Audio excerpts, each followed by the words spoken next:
동의하십니까?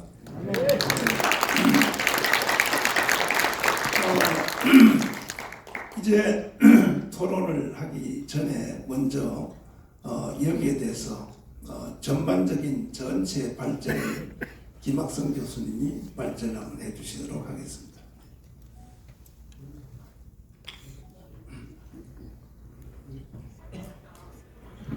예, 김학성입니다.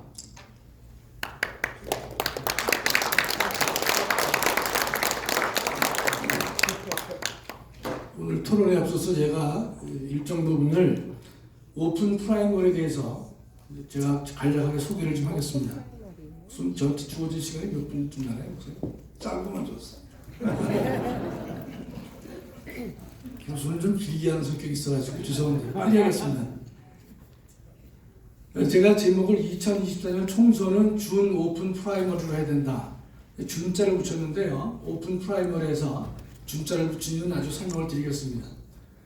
먼저 민주주의와 정당의 문제인데요. 민주주의는 국민이 주인이 되길 원하지만 정당은요, 정당의 지도자들이 주인이 되길 원해요.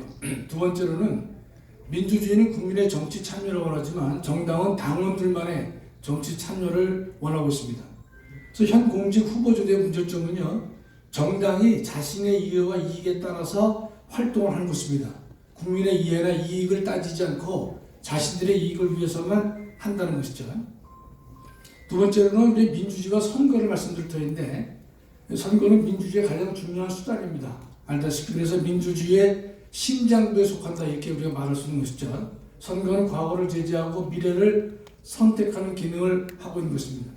근데 현 선거제도의 문제점은요, 잘 알다시피 좋은 상품보다는 팔리기 좋은 상품을 선호하게 된 것이고, 그러다 보니 팔리기 좋은 상품을 선호하다 보니까 장기적으로는 질 나쁜 상품을 고가로 구입하는 그런 우를 범하게 된 것입니다. 또 하나는 자금 없는 단체나 후보라든지 조직이 부족한 단체나 후보는 선택될 수가 없다는 점이 큰 문제점입니다. 현행법 8조 2항을 보면요, 헌법은 정당은 그 목적, 조직, 활동이 민주적이 된다. 헌법은 분명히 말하고 있는 것이죠. 여기서 보면 활동이 민주적이 된다 이런 말을 하고 있거든요. 활동의 민주성을 간단히 말씀드리면 당의 의사결정이 민주적 절차와 방법으로 이루어진다 이런 걸 요구합니다. 두 번째는 공직 후보자는 상향식 의사 형성 절차에 따라서 결정될 것을 헌법은 요구하고 있습니다. 이 부분을 다시 말씀드리면 활동의 민주성을 확보하기 위해서는 하향식 공천이 아니라 상향식 공천을 해야 할 것이다 이런 뜻입니다. 현 공직 후보자 결정은 알다시피 정당 공천위원회를 통해서 공직 후보자를 결정을 하고 있어요. 다만 우리가 최근에는 대통령 후보의 경우에는 당원들만의 투표가 아니라 일부 국민이나 여론 등을 감안해서 하는 그런 약간의 오픈 프라이머리를 도입하고 있는 것이죠. 그러나 국회의원과 기타 공직자들은 정당이 독점해서 후보를 추천하고 있습니다. 오늘 논의는 내년 총선이기 때문에 국회의원으로 한정해서 말씀을 올리겠습니다. 현 공직 후보자 결정의 가장 큰 문제점은 첫째가 공직 후보자를 정당의 지도부가 독점하고 있다는 것이죠. 자금이나 조직력 없는 국민은 따라서 후보가 되기 어렵다는 것이에요. 물론 무소속 입 후보가 가능하지만 그러나 양당 구조 하에서는 무소속 후보의 출마는요 허울에 불과하다 이렇게 볼 수가 있는 것이죠. 그렇다면 공직 후보의 결정을 함에 있어서 민주주의 이념을 반영시킬 필요가 있는 것이다. 현재의 공천 방식은 정당 활동의 민주성을 충족하게 매우 미흡하다 이렇게 볼 수가 있겠습니다. 따라서 새로운 공직 후보 선출 방법이 절실한 것입니다. 민주주의를 활성화시키고 주권자로서의 국민의 지위를 공고히 하고 정당 지도자 중심의 공천 방법은 지양돼야 된다 이런 뜻입니다.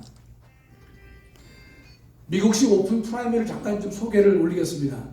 그 오픈 프라이머리라고 하는 것은 먼저 프라이머리는 예비 선거를 그냥 프라이머리라고 한 거예요. 본선거 전에 이루어지는 예비 선거인데 여기에서 후보자를 결정한다 이런 뜻입니다.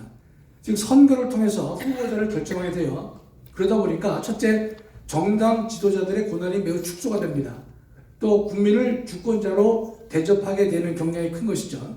국민에게 후보 공천권을 주기 때문에 정당 활동의 민주성 또는 국민을 주권자로 대접해주는 그 의의가 상당히 크다고 볼 수가 있는 것입니다.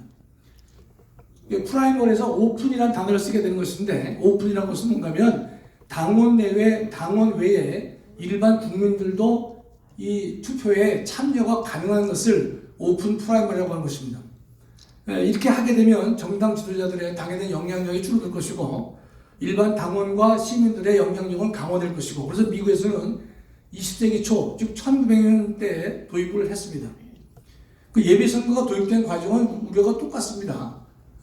과거 미국도 당원대회인 코커스와 전당대회를 통해서 그 정당의 보수들에 의해서 후보가 결정됐단 말이죠. 그러나 예비선거를 도입하다 보니까 전당대회에서 대의원들이 후보를 뽑습니다. 다시 한번 정리해드리면 과거에는 정당의 보수들이 결정했지만 이 프라이머리를 하게 되니까 대의원들이 막 모여가지고 예비선거